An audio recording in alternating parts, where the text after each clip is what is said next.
আবির দুইটা চেয়ার এনে পরিষ্কার জায়গাতে রেখে নিজেই টিস্যু দিয়ে মুছে বলল, বস এখানে। আবির 3 প্লেট ফুচকা অর্ডার দিয়ে এসেছে। মেঘের মন খুশিতে ভরে গেছে। আবির ভাইয়ের সাথে এতটা সময় সে আজই প্রথম কাটাচ্ছে। এই অনুভূতিহীন মানুষটা এক কথায় ফুচকা খাওয়াতে রাজি হয়ে গেছে, এটা ভেবেই মেঘ অজান্তে হেসে ফেলল। আবির পাশের চেয়ারে বসতে বসতে চেয়ার শক্ত করে বলল, বেকুবের মতো হাসছিস কেন? আবিরের কথা মেঘ কিছুটা ভাবাচেকা খেল। ভুঁড়িতে ছড়িয়ে জবাব দিল, এমনি। ততক্ষণ ফুচকা চলে এসেছে। 3 প্লেট ফুচকা দেখে মেঘ জিজ্ঞাসু দৃষ্টিতে তাকিয়ে বলে, এত ফুচকা কি আমাদের? আবির উদ্ধৃত ভঙ্গিতে বলে, শুধু তোর। এগুলো খাওয়ার পর মন চাইলে আরও নিতে পারিস। মেঘ আশ্চর্য নয়নে তাকিয়ে আছে। সহসা 2 অধরের মাঝে ফাঁকা হয়ে গেছে। মেঘের দিকে চেয়ে আবিরের কপাল গোটায়। বিরক্তি নিয়ে বলল, মুখটা বন্ধ করে খা। মেঘ প্রথম প্লেট হাতে নিয়ে চুপচাপ খাওয়া শুরু করলো। আবির বসে বসে ফোন চাপছে। মেঘ আগ পাঁচ না ভেবে 1 প্লেট ফুচকা কয়েক মুহূর্তে নির্বাণ করে ফেলল। দ্বিতীয় প্লেট হাতে নিয়ে আবির ভাইয়ের দিকে তাকালো। তারপর সচেতন কণ্ঠে প্রশ্ন করল, আবির ভাই, আপনি খাবেন না ফুচকা? আবিরের গুরুভার কণ্ঠে বলল, আমি এসব খাই না। মেঘ কোমল কণ্ঠে বলল, আজ একটু খেয়ে ফেলুন, অনেক সুস্বাদু। আবির ফোনের দিক থেকে দৃষ্টি সরিয়ে মেঘের দিকে ক্ষুদ্র চোখে তাকালো। দাঁত খিঁচে বলল, তুই খাচ্ছিস খা, আমি খাবো না। মেঘের প্রেমানুভূতি এতটাই তীব্র যে আবিরের তপ্ত স্বরের কথাগুলো কানেই যাচ্ছে না। হাস্যোজ্জ্বল মুখে আবির ভাইয়ের দিকে চেয়ে আহ্লাদি কণ্ঠে বলল, একটা খান না প্লিজ। আবির তীক্ষ্ণ দৃষ্টিতে চাইল। অকস্মাৎ অভিব্যক্তি বদলে গেলে আবিরের খড়খড় কণ্ঠে বলল, দে। মেঘ তৎক্ষণাৎ প্লেটটা বাড়াল আবির ভাইয়ের দিকে। আবির ভ্রু কুঁচকে বিরক্ত নিয়ে বলল, একটা ফুচকার জন্য আমি হাত নষ্ট করতে পারবো না, তুই খাইয়ে দে। মেঘ চোখ বড় করে তাকালো, জিভ দিয়ে ঠোঁট ভেজালো। মেঘের ডাগর ডাগর চোখ তাকানো দেখে আবির নিজের দৃষ্টি সংযত করে ফোনের দিকে তাকালো। মেঘ ধীর হস্তে ফুচকায় টক দিয়ে আলতো হাতে আবির ভাইয়ের মুখের সামনে ধরতে আবির হাঁ করল। মেঘও 2 আঙ্গুলে কোনোরকমে ফুচকা মুখে দিয়ে হাত সরালো দূরে, যেন আবির ভাইয়ের ছোঁয়ায় কারেন্টের শক খেয়েছে। ফুচকা মুখে পড়তেই আবির ভ্রু কুঁচকে চোখ বন্ধ করল। কোনোরকমে গিলল, দাঁত কিরকির করছে। তাতে দাঁত চেপে গভীর কণ্ঠে বলল, উফ, কিভাবে খাস এত টক? মেঘ দাঁত বের করে হাসে, ঠাট্টা স্বরে বললে, এভাবেই। আবির দাঁতে দাঁত চেপে ধরে আছে, ক্ষুদ্র চোখে তাকিয়ে আছে অষ্টাদশীর পানে। কিছু বলতে চেয়েও বলছে না। হঠাৎ চোখ পড়ে দূরে। রাকিব দূর থেকে ফোন ধরে দাঁড়িয়ে আছে আর দাঁত খেলিয়ে হাসছে। আবির কপাল কুঁচকে তাকালো। মেঘের চেয়ারের পেছনে হাত দিয়ে 2 আঙ্গুল ইশারা দিল। সঙ্গে সঙ্গে ফোন পকেটে রেখে জায়গা ত্যাগ করলো রাকিব। মেঘ আপন মনে ফুচকা খাচ্ছে। দ্বিতীয় প্লেট শেষে ফুচকায় অতি সামান্য টক দিয়ে আবির ভাইয়ের দিকে বাড়ালো। আবির সঙ্গে সঙ্গে হুঙ্কার দিয়ে উঠল, আর খাবো না। মেঘ পল্লব ঝাপটে অধর নেড়ে বলল, একটা খাইতে নেই, এটাই শেষ প্লিজ। আবির আগের থেকে ভ্রু গুটিয়ে চোখ বন্ধ করে হাঁ করল। তবে এটাতে টক কম দেয়ার তেমন প্রভাব পড়েনি। কোনোরকম খেয়ে নিল ফুচকাটা। একটু পানি খেয়ে মেঘের দিকে তাকিয়ে গম্ভীর কণ্ঠে শুধালো, একটা খেলে কি হয়? মেঘের ঠোঁটে ফুটে ওঠে রক্তজবার ন্যায় হাসি। তৎক্ষণাৎ হাসি থামিয়ে বলল, একটা খেলে পানিতে পড়ে যেতেন। আবির বোকার মতো চেয়ে আছে মেঘের দিকে। কয়েক মুহূর্ত পর দীর্ঘশ্বাস ফেলে বিরক্ত নিয়ে বলল, কি? কোথা থেকে শুনিস এসব আজগুবি কথাবার্তা? মেঘ বিজ্ঞের ন্যায় মাথা দুলিয়ে বলল, আমার সোর্স আছে। মেঘ মাথা নুয়ে মুচকি হাসে। আবির মেঘের কথা শুনে কপাল গোটায়, কণ্ঠ দ্বিগুণ ভারী করে অকস্মাৎ বলে ওঠে, আমি পানিতে পড়লে তো তুই সবচেয়ে খুশি হতিস। মেঘের উদ্বেলিত মনোভাব কমে আসে। সিক্ত চোখে তাকায় আবিরের দিকে। আবিরের নীরের চোয়াল দেখে মেঘ তটস্থ হয়ে সহসা চিবুক নামিয়ে মনে মনে বলে, আমি আপনাকে পানিতে পড়তে দিব না। আপনার কিছু হলে আমি কাকে নিয়ে স্বপ্ন দেখব? কে আমার স্বপ্নের রাজকুমার হবে? আবির চুপচাপ চেয়ার থেকে উঠে চলে যায়। মেঘ কিছুক্ষণ চিন্তা করার পর মুখ তুলে তাকায়। তাকিয়ে দেখে আবির ভাই নেই। পেছনে ঘুরে দেখলো আবির ভাই টাকা দিচ্ছেন। 1 মিনিটের মধ্যেই আবির এসে চেয়ারের হাতল ধরে দাঁড়িয়ে বলল, তোর খাওয়া শেষ হয়েছে? মেঘ মাথা নেড়ে হ্যাঁ বলল। আবির 2টা টিস্যু এগিয়ে দিল মেঘের দিকে। আবির খড়খড়ে কণ্ঠে বলল, চল তাহলে।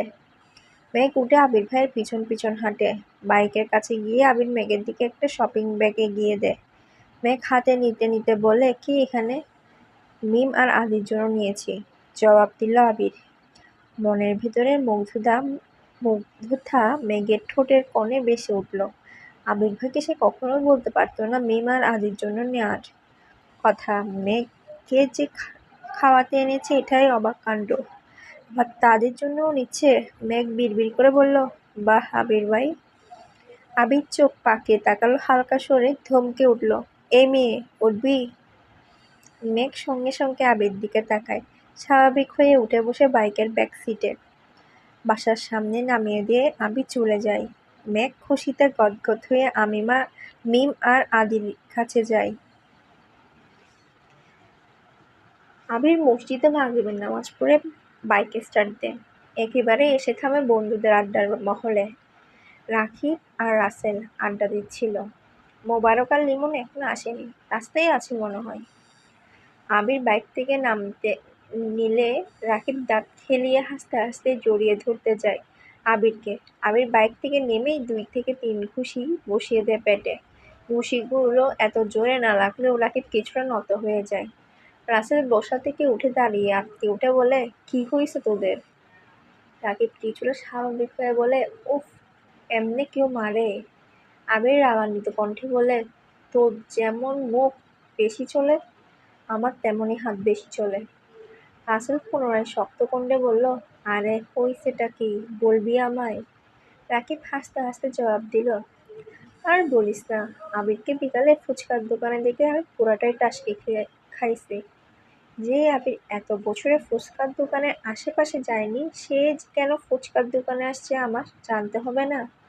আমি দৌড়ে গেছি আবিরের কাছে। আবিরের পাশে মেঘকে দেখে আমি তো আরো অবাক। খুশি মনে ওদের আপ্যায়ন করার জন্য বলেই ফেলছিলাম আমার পক্ষ থেকে ফুচকা খাওয়াবো। সেই ঝাল এখন মেটাচ্ছে। আবির গভীর কণ্ঠে বলল, ও আমার কাছে জীবনে প্রথম ফুচকা খাবার আবদার করছে, তুই কেন খাওয়াবি? রাসেল সহসা বলে উঠল, ঠিকই তো, আবিরও আবিরকেই তো আবিরই খাওয়াবে। রাকিব পুনরায় ঠাট্টা স্বরে বলল, এজন্যই তো আমি বলেছিলাম সারা জীবন তো আবিরই খাওয়াবে, এবার না হয় আমি খাওয়াই। রাসেল ভ্রু কুঁচকে তাকিয়ে বলল, তুই কি এই কথা ওদের সামনে বলে ফেলছিলি? রাকিব আবার বলল, একটু বলছি না মানে আমার কি দোষ? উত্তেজনায় মেয়েকে প্রথমে ভাবি বলে ফেলতে চাইছিলাম। রাসেল অবাক দৃষ্টিতে চেয়ে রইল রাকিবের দিকে। অকস্মাৎ বলে উঠল, ঠিক আছে, আরো কামাইর। রাকিব আবিরের দিকে তাকিয়ে নাক টেনে কিছুটা আবেগে কণ্ঠে বলল, মাফ করে দে ভাই, মুখ ফসকে আর কিছু বলবো না। আবির তীক্ষ্ণ দৃষ্টিতে তাকিয়ে রাগান্বিত কণ্ঠে বলল, মুখ ফসকে বলেছিলি ভালো কথা, তুই আমাদের রোমান্টিক মুহূর্তের ব্যাকরা দিচ্ছিস কেন? আমি কি তোর প্রেমে কখনো ব্যাকরা দিছি? রাকিব ভেঙচি কেটে বলল, আমারটা তো মেঘের মতো এত লক্ষ্মী না, আজ পর্যন্ত একটা ফুচকাও নিজের প্লেটে থেকে দেয়নি।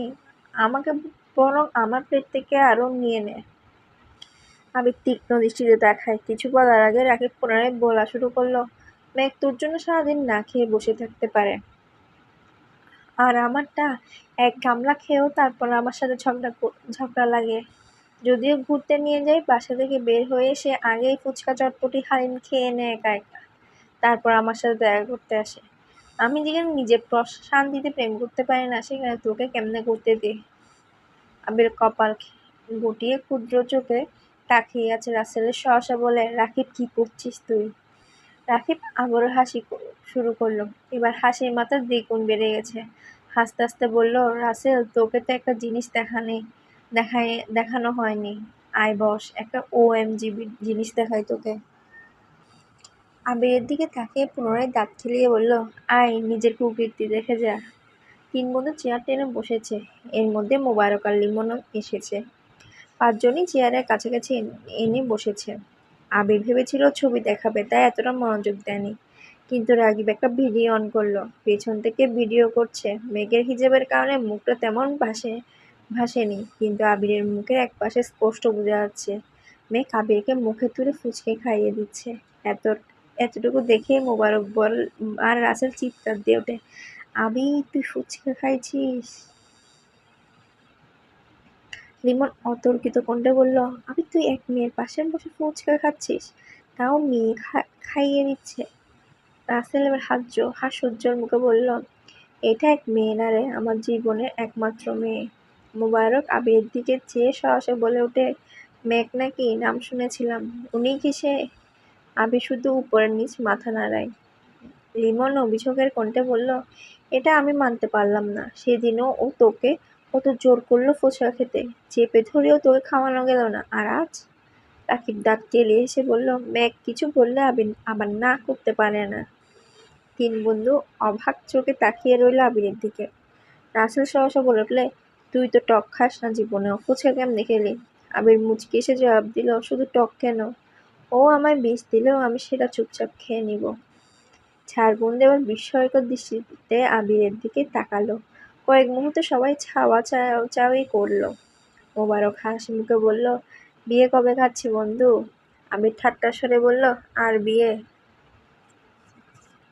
লিমন কিছু চিন্তিত হয়ে বলল, কেন, কি হয়েছে? আবির কিছু বলার আগেই রাকিব হাসতে হাসতে বলে উঠল, সেদিন যদি মেঘ রাজি হইতো তাহলে আবির আজ বিবাহিত থাকতো। তন্মধ্যে রাসেল বলে বসল, তুই মেঘকে কবে প্রপোজ করলি, আর কবে এবার রিজেক্ট করলো শুনলাম না তো।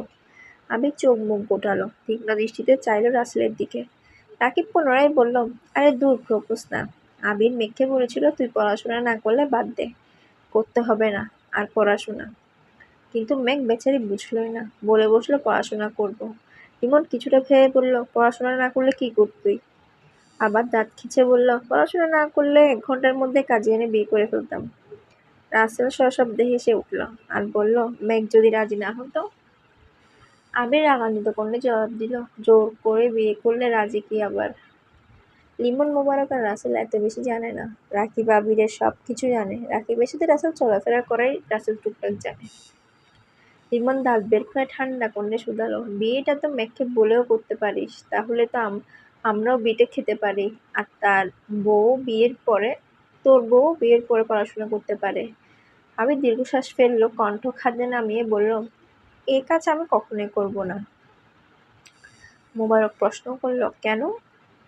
আবির গম্ভীর কণ্ঠে বলা শুরু করলো, কারণ মেঘকে আবার বাসায় ঝামেলা করে আমি এখন বিয়েটা করলে জীবনের কোনো এক সময়ে মেঘের মনে হতে পারে আমি ওর যোগ্য না। পড়াশোনা, বাহিরে চলাফেরা, বন্ধু মহলের সাথে সে আমাকে মানাতে পারল না। মেঘের কখনো যদি মনে হয় আমি ওর জীবনে জোর করে এসেছি, বা মেঘ আমার থেকে মুক্তি চায়, তখন আমি কি করব? তার থেকে ভালো পড়াশোনা করুক, নিজে প্রতিষ্ঠিত হোক। যখন ওর মনে হবে আমাকে ছাড়া ও চলবে না, তখনই আমি ওকে বিয়ে করব। গভীর মনোযোগ দিয়ে কথাগুলো শুনছিল সকলে। মোবারক মাথা চুলকে বলল, একটু আগেই যে বললি জোর করে বিয়ে করবি। আমি এবার কপাল কুঁচকে বিরক্ত নিয়ে বলা শুরু করলো, মেঘ যদি বলতো সে পড়াশোনা করবে না, তাহলে আমি জোর করে বিয়ে করতাম, কারণ তখন তার পড়াশোনা করে কেরিয়ার গড়ার ইচ্ছা থাকতো না, জীবনে চলার পথে নতুন বন্ধু হতো না, আমাকে ঘিরে ওর পৃথিবী হতো। একটা না একটা সময় গিয়ে আমার প্রেমে পড়তে বাধ্যই হতো। লিমন এতক্ষণ নীরব থাকলেও এবার চিন্তিত সুরে বলল, সবই বুঝলাম, কিন্তু ভাবির জীবনে যদি অন্য কেউ চলে আসে তখন কি? তুই ভাবিকে ছেড়ে দিবি? রাকিব ফিক করে হেসে উঠল, তাচ্ছিল্য স্বরে বলল, যা বলেছিস তুই। আবির দিবে মেঘকে ছেড়ে? হাসাইলি। এই আবির দেশেই আসছে এক ছেলেকে পিটাইতে। ছেলের অপরাধ কি? ছেলে মেঘের সাথে কথা বলার চেষ্টা করেছিল। কথা বলার চেষ্টাতেই ছেলে এখনো হাসপাতালে ভর্তি। আর যদি প্রেম করার চিন্তা করে, তখন আবির কি করবে তোরাই ভাব। রাসেল, লিমন আর মোবারক স্বরে চিৎকার দিয়ে উঠল, আবির! আবির নিরেট কণ্ঠে বলল, আস্তে। আবির পকেট থেকে ফোন বের করে টাইম দেখে বলল, নামাজের সময় হয়েছে, চল নামাজে যাই। সবাই নামাজ পড়ে বের হলো। রাকিব দাঁত খেলিয়ে বলল, শোন, আজ আবির আমাদের ট্রিট দিবে। কি খাবে বল তোরা? আবির বিরক্ত নিয়ে বলল, আমি কেন ট্রিট দিব? আমি কি বিয়ে করেছি নাকি? রাকিব মুখ বাঁকিয়ে বলল, বিকেলে যে বললে আনলিমিটেড ফুচকা খাওয়ানোর ক্ষমতা আছে তোর, তাহলে এখন আমাদের খাওয়া। আবির গম্ভীর কণ্ঠে বলল, এই অফার শুধু আমার কাদম্বিনীর জন্য। লিমন অকস্মাৎ বলে উঠলে, আমাদের আনলিমিটেড খাওয়াতে হবে না, লিমিটেড খাওয়া তোর কাদম্বিনীর তরফ থেকে। আবির কিছুটা ভেবে বলল, ঠিক আছে চল। 3টা বাইকে 5 বন্ধু চলল। আবির একা, বাকি 2 ভাগে 2 জন করে। নামি দামি রেস্তোরাঁয় এসে বসলো সকলে। আবির উৎফুল্ল কণ্ঠে শুধালো, বুফে নাকি কাচ্ছি? 4 বন্ধু চোখাচোখি করলো। রাসেল মুচকি হাসি বলল, দেখলে লিমন, মেঘের কথা বলতেই বুফে অফার করছে, কি ভালোবাসা। মোবারক বলে বসলো, তাহলে 2 দিন পর পর ভাবের কথা বলে খাবার খাওয়া যাবে। আবির কড়া কণ্ঠে জবাব দিল, এটাই আমার বিয়ের আগে আমাদের পক্ষ থেকে তোদের প্রথম এবং শেষ ট্রিট। এতদিন মেঘের কথা এত ডিটেলস জানতি না, তাই ট্রিটের কথা ওঠেনি। আজ যেহেতু জেনেছিস, তাই ট্রিট দিচ্ছি, আর কিছু না। সবাই কাচ্ছি আর বোরহানি নিল। আবির ফোন করে টাইম দেখে তাড়াতাড়ি খাওয়া শেষ করলো। বাকি 4 বন্ধু এখনো খাচ্ছে। আবির হাত ধুয়ে টিস্যু দিয়ে হাত মুছতে মুছতে বলল, তোরা কি আর কিছু খাবি? কেন, চলে যাবি নাকি? রাকিব বলল। আবির মুচকি এসে বলল, তোদের ভাবি আমার জন্য অপেক্ষা করছে। সবাই একসাথে বলে উঠল, অ্যাঁ? লিমন অভিমানী স্বরে বলল, ভাব বন্ধু ভা, এক বাড়িতে প্রেম করে যা মজা নিচ্ছিস, এদিকে আমার সব কাজিনের বয়স 5 বছরের কম, জীবনটাই বেদনার। আবির একগাল হেসে বলল, আর কিছু না খেলে বিল দিয়ে দিচ্ছি। সবাই বলল, আর কিছু খাবো না, দোয়া করি তোরা সুখী হ। আবির বিল পরিশোধ করে সবার থেকে বিদায় নিয়ে বাসার উদ্দেশ্যে রওনা দিয়েছে। এদিকে মেঘ সন্ধ্যার পর বাসায় এসে কিছুক্ষণ রেস্ট নিয়ে পড়তে বসেছিল। ঘন্টা 2 পর খেয়ে নিয়েছে। আবির শুক্রবারে বাহিরে বন্ধুদের সাথে হাবিজাবি খায়। রাতে বাসায় ফিরে আর ভাত খায় না। এর জন্য মেঘও শুক্রবারে আবির ভাইয়ের কথা ভাবে না, সবার সাথে খাবার খেয়ে নেয়। ঘন্টা 2 পড়াশোনা করে আবির ভাইয়ের জন্য অপেক্ষা করছে মেঘ। আচ্ছা, আবির ভাইয়ের প্রতি ভালোবাসা উতলে পড়ছে মেঘের। ভাবছে আবির ভাই ফিরলে 1 কাপ কফি করে দিবে আবির ভাইকে। ব্যালকনিতে দাঁড়িয়ে আছে, হঠাৎ আবির ভাইয়ের বাইক নিয়ে গেট দিয়ে ঢুকতেই দেখে এক দৌড়ে নিচে চলে যায়। ড্রয়িং রুমে কেউ নেই। খাওয়া দাওয়া শেষে অনেকক্ষণ আগে সবকিছু গুছিয়ে সবাই রুমে চলে গেছে। মেঘ পা টিপে রান্নাঘরে যায়। আবির চাবি দিয়ে লক খুলে বাসায় ভেতরে ঢুকে বড় বড় কদম ফেলে হাঁটে সিঁড়ির দিকে। মেঘ ছোট্ট একটা পাতিলে টান দিয়ে পানি বসানোর জন্য। এই পাতিলের নিচে যে আরেকটি পাতিল ছিল, সেটা তার চোখে পড়েনি। পাতিল ফ্লোরে পড়তেই জোরে শব্দ হয়। শব্দ শুনে আবির পাশ ফিরল, তাকালো রান্নাঘরের দিকে। মেঘ চোখ বন্ধ করে এক হাতে পাতিল সহ আরেকটি খালি হাতের আঙ্গুল দিয়ে 2 কান চেপে ধরে আছে। মেঘকে রান্নাঘরে দেখে আবিরের পায়ের রক্ত মাথায় উঠে গেছে। দ্রুত পায়ে হেঁটে গেল রান্নাঘরের দিকে। আবিরের দাঁতে দাঁত চেপে গভীর কণ্ঠে শুধালো, এখানে কি করছিস? আবির ভাইয়ের কণ্ঠ শুনে কেঁপে ওঠে মেঘ। ভড়কে যায় কিছুটা। মনে মনে ভাবছে, যদি বলি আবির ভাইয়ের জন্য কফি করতে আসছি, তাহলে আমি শেষ। নরম স্বরে আস্তে করে মেঘ বলল, কফি খেতে ইচ্ছে হচ্ছিল তাই। আবির সূক্ষ্ম দৃষ্টিতে পরখ করল অষ্টাদশীর আপাতমস্তক। গভীর কণ্ঠে বলল, তুই ডাইনিংয়ে বস, আমি আনছি। মেঘ তটস্থ নজরে চাইল। দৃষ্টি তার নিরেট। কয়েক মুহূর্ত পর পাতিল রেখে ডাইনিং টেবিলে চেয়ারে বসে টেনে বসল। এক দৃষ্টিতে তাকিয়ে আছে রান্নাঘরে। আবির বেসিন থেকে হাত ধুয়ে কিছুক্ষণের মধ্যেই 2 কাপ কফি নিয়ে ডাইনিংয়ে আসলো। 1 কাপ মেঘের দিকে এগিয়ে দিল, বসলো মেঘের বিপরীতে। মেঘ আস্তে আস্তে ফু দিয়ে এক চুমুক খেল। সঙ্গে সঙ্গে বিস্ময়কর চোখে তাকালো আবির ভাইয়ের দিকে। তারপর আরেক চুমুক দিয়ে কফিতে। আবির কফিতে এক চুমুক দিয়ে মেঘের দিকে তাকিয়ে বলল, চিনি ঠিক আছে? মেঘ সহসা উপর নিচ মাথা নাড়ালো। আবির ভ্রু নাচিয়ে শুধালো, তাহলে এইভাবে তাকিয়ে আছিস কেন? মেঘ বিস্ময় কণ্ঠে বলল, আপনি এত ভালো কফি বানাতে পারেন, কিভাবে শিখেছেন? আবির নিরুদ্বেগ কণ্ঠে উত্তর দিল, বাইরে থাকলে এরকম অনেক কিছু শিখতে হয়, পরিস্থিতি শিখিয়ে দেয়। ম্যাক কি বুঝলো কে জানে, একগাল হেসে বলল, থ্যাংক ইউ আবির ভাই। অকস্মাৎ আবিরের অভিব্যক্তি বদলে গেল, ভ্রু কুঁচকে ধমকের স্বরে বলে উঠল, বাড়িতে এতগুলো মানুষ আছে, সাথে একজন হেল্পিং হ্যান্ড থাকার পরও তুই রান্নাঘরে ঢুকলি কেন, কোন সাহসে? আবির ভাইয়ের ধমকে চমকে উঠল মেঘ। অক্ষিপল্লব কাঁপছে তিরতির, ঘামতে শুরু করেছে। ফ্যাল ফ্যাল করে তাকিয়ে আছে আবির ভাইয়ের দিকে। আবির দ্বিতীয়বার গভীর কণ্ঠে বলল, দরকার হলে তোর জন্য আরো 2 জন হেল্পিং হ্যান্ড রাখবো, তারপরও তোকে যেন আগামী 3 মাস রান্নাঘরে পা দিতে না দেখি। কথা শেষ হওয়া মাত্রই হাতের কফির কাপ নিয়ে নিজের রুমের দিকে চলে গেল। মেঘ মানব মূর্তির ন্যায় চেয়ারে বসে রইল।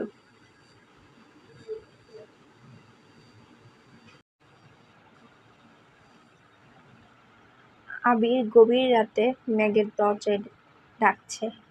দরজা খোলাই ছিল, তারপরও উনি ঢুকছেন না। কণ্ঠ উঁচু করে বললেন, আসবো? মেঘ একগাল হাসি তৎক্ষণাৎ উত্তর দিল, আমার রুমে আসতে আপনার অনুমতির প্রয়োজন নেই। আবির মেঘের মাথার কাছে বিছানায় বসে কোমল কণ্ঠে বলল, তুই এত কিউট কেন মেঘ? আবির ভাইয়ের আজগুবি কথা শুনে বিস্ময়কর চোখে তাকালো। বারান্দায় জ্বালানো লাল রঙের লাইটের আলোতে আবির মুখমণ্ডল টকটকে লাল বর্ণের হয়ে আছে। আবির কেমন করে চেয়ে আছে মেঘের দিকে। আবির ঠোঁট কামড়ে বলল, তোর এই ডাগর চোখের চাহনি আমায় বারবার আহত করে। অভিমানী সে কণ্ঠস্বর আমাকে বারংবার তোর প্রেমে পড়তে বাধ্য করে। তোর অকৃত্রিম হাসি আমার সারাদিনের ক্লান্তি নির্বাণ করে। মেঘ হাঁ করে তাকিয়ে আছে আবিরের দিকে। মুখ ফসকে বলে উঠল, আপনি আমায় ভালোবাসেন আবির ভাই? আবির সঙ্গে সঙ্গে বসা থেকে উঠে দাঁড়ালো। কিছু না বলেই চলে যাচ্ছে। মেঘ পিছন থেকে ডাকছে, আবির ভাই। আবির ফিরেও তাকাচ্ছে না। পুনরায় আবির ভাই চিৎকার দিয়ে উঠে বসল বিছানায়। আশেপাশে তাকিয়ে দেখে কোথাও আবির ভাই নেই। বারান্দার লাইটের আলোতে স্পষ্ট দেখা গেল রুমের দরজা বন্ধ। মেঘ বিস্ময় সমেত তাকিয়ে রইল দরজার পানে। ফ্যানের বাতাসে চুলগুলো উড়ে চোখে মুখে ঝাপটে পড়েছে। কয়েক মুহূর্ত লাগলো মেঘের বুঝতে যে এটা স্বপ্ন ছিল। মেঘ দীর্ঘশ্বাস ফেলল। দূর দূরান্ত থেকে আজানের শব্দ ভেসে আসছে। মেঘ মোবাইলটা হাতে নিয়ে টাইম দেখল। ফজরের ওয়াক্ত হয়ে গেছে। মেঘ ফোন থেকে আবির ভাইয়ের নামে সেভ করা ফাইলটা বের করে আবির ভাইয়ের ছবিগুলো দেখতে লাগলো। কিন্তু মেঘের মস্তিষ্ক জোরে মাত্র দেখার স্বপ্নটাই ঘুরছে। মেঘ বিড়বিড় করে বলল, স্বপ্নেও ভালোবাসে বললেন না, হিটলারের মতন। হিটলার ওই। নামাজ পড়তে বসেছে মেঘ। ভোরবেলা থেকেই গুড়ি গুড়ি বৃষ্টি হচ্ছে। ঠান্ডা ঠান্ডা আবহাওয়া। পড়ার থেকেও মাথায় দুষ্টামি ঘুরছে বেশি। তারপরও জোর করে 1-2 ঘন্টা পড়ে খাবার টেবিলে আসলো প্রতিদিনের মতো। আবির একেবারেই পরিপাটি হয়ে নামছে সিঁড়ি দিয়ে। তা দেখতে মেঘ ঘাড় ঘুরিয়ে তাকিয়ে মুচকি হাসল। মনে পড়ে গেল ভোর রাতের স্বপ্নের কথা। ফিটফাট আবির ভাইকে দেখে নিল আপাতমস্তক। একটা কালো শার্ট, হাত তার কনুই পর্যন্ত উঠানো, হাতে একটা ব্লেজার, প্যান্টটা একই রঙের, চোখে কালো সানগ্লাস। ঘড়ি পড়তে পড়তে নিচে নামছেন।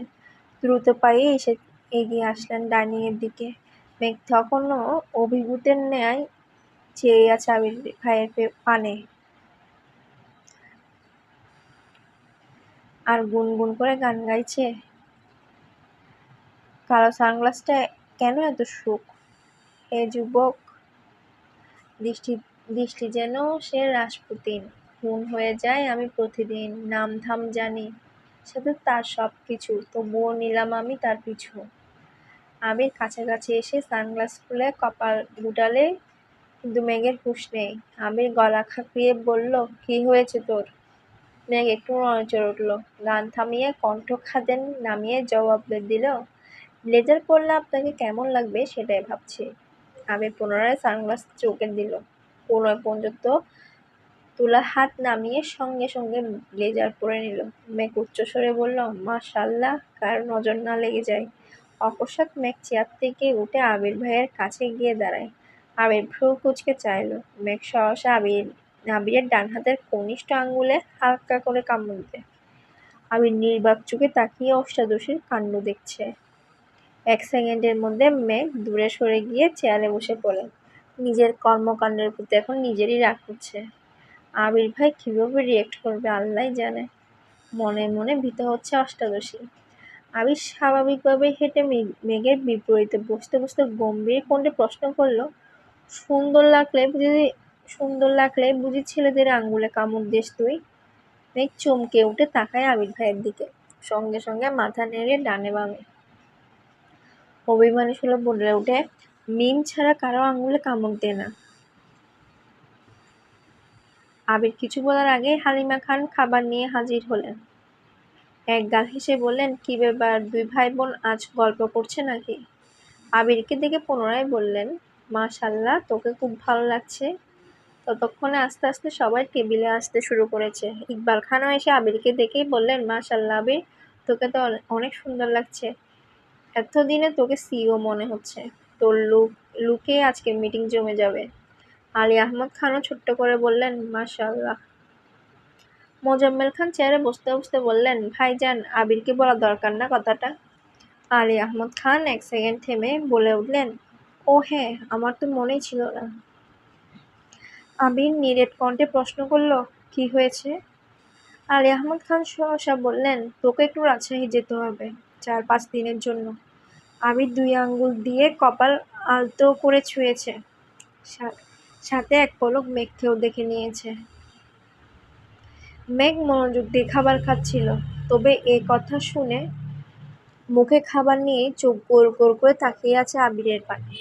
তার মনে মনে বলছে, প্লিজ আবির ভাই, আপনি যাবেন না, প্লিজ।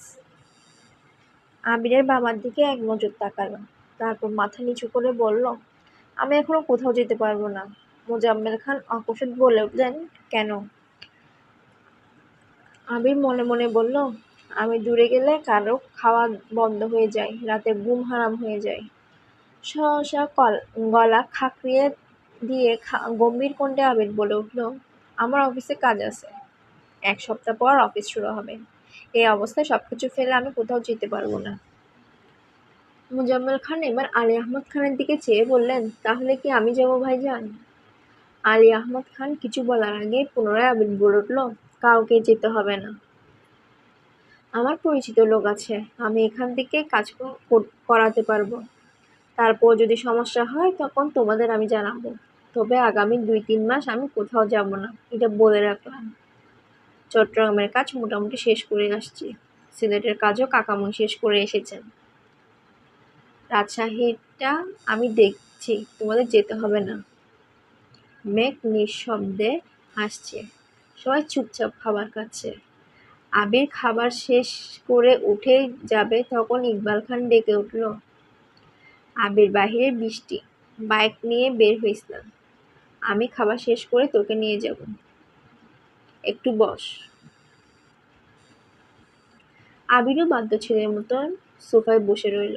তারপর ইকবাল খানের সঙ্গে গাড়িতে করে অফিসের উদ্দেশ্যে চলে গেলেন। সারাদিনে বৃষ্টি হয়েছে আজ। মেঘের কোচিং টিউশন কিছু নেই, রুমে বসে সারা বেলা পড়াশোনা করেছে। বিকালে বৃষ্টি কমে এক চিলিতে রোদ বেরিয়ে এসেছে আকাশে। মেঘের আর পড়তে ইচ্ছে করছে না, তাই বই রেখে মোবাইল হাতে নিয়ে পুরো বাড়ির চক্কর দিল, কিন্তু সবাই ঘুমাচ্ছে, তাই আড্ডা দেওয়ার মতো কাউকে পেল না। হঠাৎ মনে হলো অনেকদিন ছাদে যাওয়া হয় না। সেই যে রাতের বেলা আবির ভাইয়ের গান শুনে ছাদে গিয়েছিল, তাও আবার ছাদের দরজা পর্যন্ত।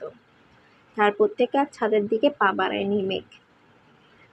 স্কুল কলেজ পড়ার সময় প্রতিদিন বিকেলবেলা ছাদে যেত। ফুল গাছ লাগানো আর তাদের যত্ন নেওয়া ছিল তার নেশা। তবে এইচএসসির আগে টেস্ট পরীক্ষা থেকে মেঘ ছাদে যাওয়া ভুলেই গেছে। টিউশন, কোচিং শেষ করে বাসায় ফিরতে ফিরতে সন্ধ্যা। আর সন্ধ্যার পর ছাদে যাওয়ার মতো এত সাহস অষ্টাদশীর নেই। সেই এক গাছের যত্ন ছেড়ে দিয়েছে, গাছটাও অযত্ন অবহেলায় মরে গেছে। তখন থেকে মেঘ আর ছাদে যায় না। মেঘ গুটি গুটি পায়ে সিঁড়ি দিয়ে উঠল ছাদে। ছাদের গেটটা খুলতেই চোখ ছানা বড়া হলো অষ্টাদশীর। ছাদের যতটা অংশ চোখ পড়েছে পুরোটাই ছাদে গাছে ভর্তি। মেঘ পা বাড়ালো ছাদের দিকে। সম্পূর্ণ ছাদ পরিষ্কার করে তাতে ৩ সারি গাছের টব রাখা। এক কর্নারে শুধু ফলের গাছ, বাকি সবগুলো ফুল গাছে ভরপুর। নয়নতারা, বেশ কয়েক রঙের গোলাপের গাছ, পর্তুলিকার গাছ, তবে বিকাল বেলাতে ফুল নেই। কাঠগোলাপের গাছ, জিনিয়া, অপরাজিতা, রঙ্গন থেকে শুরু করে কত কত ফুলের গাছ, যার অধিকাংশ গাছের বা ফুলেরই নাম জানে না মেঘ। মেঘ নিজেকে প্রশ্ন করছে, এত গাছ কে আনলো? তানভীর ভাইয়া তো জীবনেও ছাদে আসে না। তাহলে কি আবির ভাই? সহসা মেঘের চোখে মুখে উজ্জ্বলতা ফুটে উঠল। ছাদ ভর্তি এত গাছগাছালি দেখে মেঘের ভীষণ ভালো লাগছে। সবটা ছাদ ঘুরে দেখল সারাদিন। বৃষ্টি থাকায় পানি দেওয়ার প্রয়োজন হলো না। ২০ থেকে ৩০টা ছবি তুলেছে ফুলের আর গাছের। ততক্ষণে সূর্য ডুবতে শুরু করেছে। গোধূলির আলোতে মুগ্ধতা দেখে মেঘ লোভ সামলাতে না পেরে একটা গোলাপ ফুল ছিঁড়ে নিয়েছে। এতদিন পর নিজের বাড়ির ছাদে এত এত ফুল গাছ আর ফুলের সমাহার দেখে আবির্ষিত হয়ে পড়েছে মেঘ। এদিকে আবির করিডোর থেকে নিজের রুমের দিকে আসছিল। আবিরের মেঘকে দেখে ঠায় দাঁড়িয়ে পড়ল সেখানে। এদিকে মেঘ আপন মনে ফুলের গন্ধ শুঁকছে আর হাঁটছে। আশেপাশে বা সামনে কেউ আছে কিনা তাতে তার কোনো মনোযোগ নেই। হঠাৎ আবিরের প্রশস্ত বুকের সঙ্গে ধাক্কা খেল মেঘ। নিজেকে সামলানোর আগেই আবির মেঘের বাহু চেপে ধরে। সহসা স্বাভাবিক হয়ে মুখ তুলে চায় মেঘ। আবির ভাইয়ের তপ্ত দৃষ্টি দেখে মাথা নুয়ে ফেলে পুনরায়। আবির বাহু চেপে ধরে দ্বিগুণ ভারী কণ্ঠে ধমকে উঠে, ফুল ছিঁড়েছিস কেন? মেঘ ডুব গিলে মৃদু কণ্ঠে বলল, সরি। আবির পুরো কণ্ঠে শুধালেন, সরিটা আমায় না বলে গাছকে বলিস? মেঘ নিচের ঠোঁট কামড়ে ধরে আছে। আবির ভাইয়ের ধমকে ভিজে আসে নেত্রোদয়। আবির মেঘের বাহু ছেড়ে দেন। সঙ্গে সঙ্গে মেঘ চলে যেতে নেয়। আবির পুনরায় নিরেট কণ্ঠে ডেকে উঠল, শোন। মেঘ ওইখানেই দাঁড়িয়ে পড়েছে। কাঁদো কাঁদো কণ্ঠে উত্তর দিল, জি।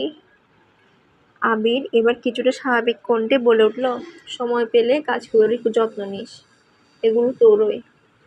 মেঘ এবার বিস্ময়কর দৃষ্টিতে তাকিয়ে আবিরের দিকে। নিষ্পলক তার দৃষ্টি, চোখ টলমল করছে পূর্বের জবা পানিতে। অধর সরে আছে কিছুটা দূরে। কয়েক মুহূর্ত পর উত্তেজিত কণ্ঠে শুধালো, আমার? আমি পূর্বের অভিব্যক্তি বজায় রেখে জবাব দিলেন, হ্যাঁ, তোর নাকি ফুলের গাছ অনেক পছন্দ, তাই এনে দিলাম। এখন যত্ন নেওয়ার দায়িত্ব তোর। আর হ্যাঁ, গাছের যত্ন নিতে গিয়ে দুনিয়া ভুলে যাস নে যেন। মেঘ ভস্মীভূত চোখ চেয়ে আছে আবির ভাইয়ের দিকে। আবিরও এবার সরাসরি চোখ রাখে মেঘের চোখে। দুফোঁটা অশ্রুদাগ হয়ে গেছে। সম্পূর্ণ গাল টকটকে লাল হয়ে আছে। গালের মাঝে একটা গাঢ় কালো রঙের তিল ঝলঝল করছে। আবিরের দুর্বোধ্য দৃষ্টি দেখে নিজের দৃষ্টি সংযত করল মেঘ। কোমল কণ্ঠে বলল, থ্যাংক ইউ আবির ভাই। আবিরের কিছু বলার আগে পুনরায় মেঘ প্রশ্ন করল, আজ এত তাড়াতাড়ি বাড়ি চলে আসলেন যে? আবির উত্তর দিল, একটু পর আবার বের হব। অষ্টাদশীর পল্লব ঝাপটে আবির ভাইয়ের দিকে চেয়ে প্রশ্ন করে, কফি খাবেন আবির ভাই? আবির খড়খড় কণ্ঠে শুধালো, গতরাতে কি বলেছি তোকে মনে নেই? মেঘ মাথা নিচু করে কণ্ঠ খাদে নামিয়ে বলল, অন্য কাউকে করে দিতে। আবির কণ্ঠ দ্বিগুণ ভারী করে জবাব দিল, লাগবে না, তুই রুমে যা। মেঘও আর কথা বাড়াল না, চুপচাপ রুমে চলে গেল। রুমে শুয়ে শুয়ে বিকেলে তোলা ছবিগুলো দেখছিল। মেঘ সেখান থেকে কয়েকটা ছবি আপলোড দিল ফেসবুকে।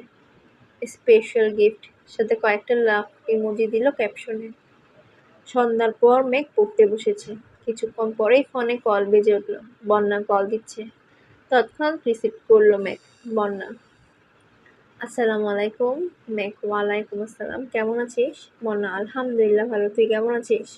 মেঘ আলহামদুলিল্লাহ অনেক ভালো। বন্যা উত্তেজিত কণ্ঠে বলে উঠল, এই তোকে এত কাজ কে দিল রে? মেঘ সশব্দে হেসে বলল, আবির ভাই। কি? আবির ভাইয়া? আঁতকে ওঠে বন্যা।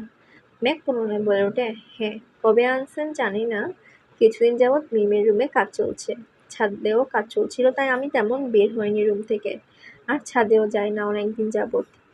আজ হঠাৎ ছাদে গিয়ে দেখি ছাদ ভর্তি গাছ। ছাদের পরিবেশ পুরোই চেঞ্জ। আসার সময় আমির ভাই বলেছেন এগুলো নাকি আমার। বন্যা উদ্ধৃত ভঙ্গিতে বলল, বাহ, তোর শখ তো তাহলে পূরণই হয়ে গেল। তুই তো খুব করে চাইতি তোর ছাদ ভরা গাছ হোক। যেদিকেই তাকাবি শুধু গাছ আর গাছ থাকবে। দেখলেই তো আল্লাহ তোর ইচ্ছে পূরণ করেছেন। মেঘ খুশি মনে বলল, তুই সময় করে আসিস, বাসায় ছাদে নিয়ে যাবো তো। আর হ্যাঁ, সকালবেলা আসিস। ঠিক আছে, বন্যা উত্তর দিল। তারপর দুই বান্ধবী বেশ কিছুক্ষণ পড়াশোনা নিয়ে কথা বলে রেখে দিল। রবিবার থেকে ব্যস্ততায় কাটছে সকলের সময়। বর্ষাকাল দেখায় হুটহাট বৃষ্টি নেমে যায়। আবির বৃষ্টি না থাকলে বাইকে অফিসে যায়, আবার বৃষ্টি থাকলে গাড়িতে যায়। ম্যাগও কোচিং টিউশন নিয়ে ব্যস্ত হয়ে পড়ল। আবির ভাইয়ের সাথে তার টুকটাক দেখা হয়, হয়তো খাবার টেবিলে, না হয় সিঁড়িতে অথবা করিডোরে। আজ বৃহস্পতিবার। আবির সন্ধ্যার পর সোফায় বসে আছে, হাতে ফোন আর সামনে কফির কাপ নিয়ে। ম্যাগও তখন বই নিয়ে রুম থেকে বের হয়েছে। কিছুক্ষণ পরে জান্নাত আপু আসবে। ম্যাগ করিডোর থেকে সিঁড়ির কাছে আস্তে আস্তে নিচের দিকে একবার তাকায়। চোখ পড়ে সোফায় বসে আবির ভাইয়ের দিকে। এক হাতে কফির কাপ নিয়ে কফি খাচ্ছেন, অন্য হাতে মোবাইলের দিকে তাকিয়ে আছেন। মোবাইলের হোম পেজে সাদা কালো রঙের একটা ছবি। মেঘ গভীর দৃষ্টিতে দেখার চেষ্টা করলো, কিন্তু ক্লিয়ার বোঝা যাচ্ছে না। মেঘ দ্রুত পায়ে সিঁড়ি দিয়ে নামতে নেয়, যাতে কাছে গিয়ে ছবিটা দেখতে পারে। কিন্তু মেঘের নুপুরের শব্দে আবির ঘাড় ঘুরিয়ে তাকিয়ে মোবাইল পকেটে রেখে দেন। মেঘ তীক্ষ্ণ দৃষ্টিতে আবির ভাইয়ের দিকে চেয়ে চেয়ে নিচে নামছে, আর মনে মনে বলছে, কে এই মেয়ে যার ছবি আবির ভাইয়ের ফোনের ওয়েল পেপারে রেখেছে? আমাকে দেখতে হবে এই মেয়েকে। আবির কফি শেষ করে দীর্ঘ পায়ে বেরিয়ে যায় বাসা থেকে। মেঘ কিছুক্ষণ সিঁড়ির নিচে দাঁড়িয়ে পুনরায় পড়ার রুমের দিকে চলে যায়। 10-15 মিনিটের মধ্যে জান্নাত আপু পড়াতে আসেন। আজ একটু বেশি সময় নিয়ে পড়িয়েছেন আপু। মোটামুটি 8:30-টার কাছাকাছি বেজে গেছে। ড্রয়িং রুমে কেউ নেই। জান্নাত পড়ানো শেষ করে বের হতে যাবে। মেঘও তখন পিছন পিছন পড়ার রুম থেকে বের হয় দরজা লাগানোর জন্য। জান্নাত দরজার কাছাকাছি যেতেই আবির বাহির থেকে দরজা ধাক্কা দিয়ে ভেতরে ঢুকে। মুখোমুখি হয় আবির আর জান্নাতের। জান্নাত সহসা হাস্যোজ্জ্বল মুখে বলে, আসসালামু আলাইকুম ভাইয়া, কেমন আছেন? আবিরও হাসি মুখে উত্তর দিয়ে, ওয়ালাইকুম আসসালাম, আলহামদুলিল্লাহ ভালো। তুমি কেমন আছো? মেঘ পড়ার রুমের কিছুটা সামনে স্ট্যাচুর মতো দাঁড়িয়ে আছে, আর বিড়বিড় করে বলছে, আবির ভাই জান্নাত আপুকে চিনে? কিন্তু কিভাবে?